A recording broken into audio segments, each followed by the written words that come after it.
Hopefully, China can help us stop the war with, in particular, Russia, Ukraine. They have a great deal of power over that situation. And in fact, with President Putin, prior to an election result, which was frankly ridiculous, we were talking about denuclearization of our two countries, and China would have come along. China has a much smaller, right now, nuclear armament than us, or field than us, but they're going to be catching it at some point over the next 4 or 5 years. I will tell you that President Putin really liked the idea of cutting way back on nuclear, and I think the rest of the world, we would have gotten them to follow, and China would have come along too. China also liked it.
Thank you, Mr. President. We know that the most consequential relationship in the world is between the US and China. US, 28% of the global economy, China close to 20%. That's almost half of the global GDP.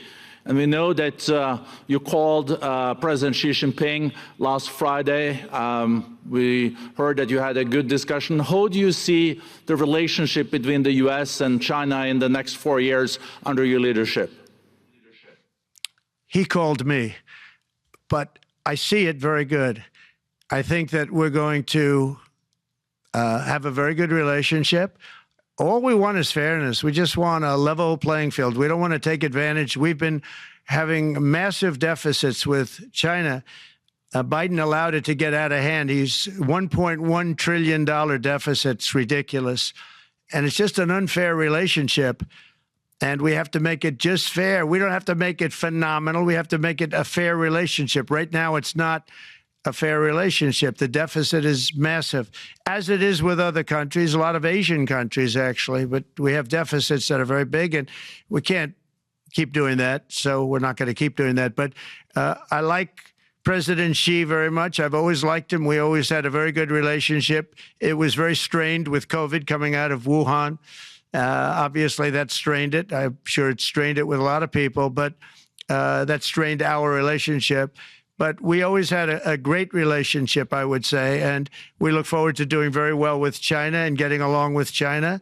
Hopefully, China can help us stop the war with, in particular, Russia, Ukraine. They have a great deal of power over that situation, and we'll work with them. And I mentioned that during our phone conversation with President Xi. And hopefully we could work together and get that stopped. We'd like to see denuclearization. In fact, with President Putin, prior to an election result, which was frankly ridiculous, we were talking about denuclearization of our two countries, and China would have come along. China has a much smaller, right now, nuclear armament than us, or field than us, but they're going to be catching it at some point over the next 4 or 5 years. And I will tell you that President Putin really liked the idea of cutting way back on nuclear. And I think the rest of the world, we would have gotten them to follow. And China would have come along too. China also liked it. Tremendous amounts of money are being spent on nuclear. And the destructive capability is something that we don't even want to talk about today because you don't want to hear it. It's too depressing. So we want to see if we can denuclearize, and I think that's very possible. And I can tell you that President Putin wanted to do it. He and I wanted to do it. We had a good conversation with China. They would have been involved. and that would have been an unbelievable thing for the planet. Mr. President, when you're back here in Davos next year, will there be then a peace agreement with Ukraine and Russia by then? Well, you're going to have to ask Russia. Ukraine is ready to make a deal. Just so you understand, this is a war that should have never started. If I were president, it would never have started. This is a war that should have never, ever been started. And it wasn't started during there was never even talk about it. I knew that it was the apple of President Putin's eye, but I also knew that there was no way he was going in, and he wasn't going to go in. And then when I was out, bad things happened, bad things were said, a lot of stupidity all around, and you end up with what you have. Now you have all these bombed out cities. They look like demolition sites with many people killed. I think the thing that you'll see about Ukraine is that far more people have died than is being reported. And I've seen that. But far, far more people have died. When you look at a city that's become a demolition site where big buildings have been collapsed by missiles hitting them and everything else, and they say one person was slightly injured. No, many people were killed. Those are big buildings. I was surprised at how that was my business. These are buildings that go 2 and 3 blocks long. They're 20 stories high. They're big, powerful buildings, and they were knocked down, and there were a lot of people in those buildings. That announced that 2 people were injured. That's not true. So I think you're going to find that there were many more people killed in Ukraine in the Ukraine war than anybody has any idea. But if you look now, so many of the people being killed are soldiers just facing each other with guns, rifles, and drones, the new form of warfare, drones.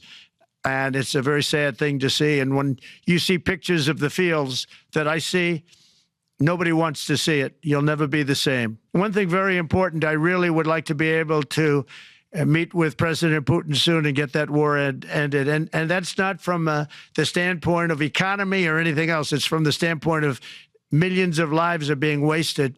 Beautiful young people are being shot in the battlefield. You know, the bullet, very flat land, as I said, and the bullet goes, there's no hiding. And a bullet, the only thing going to stop the bullet is a human body. And you have to see, I've seen pictures of what's taken place. It's a carnage, and we really have to stop that war. That war is horrible.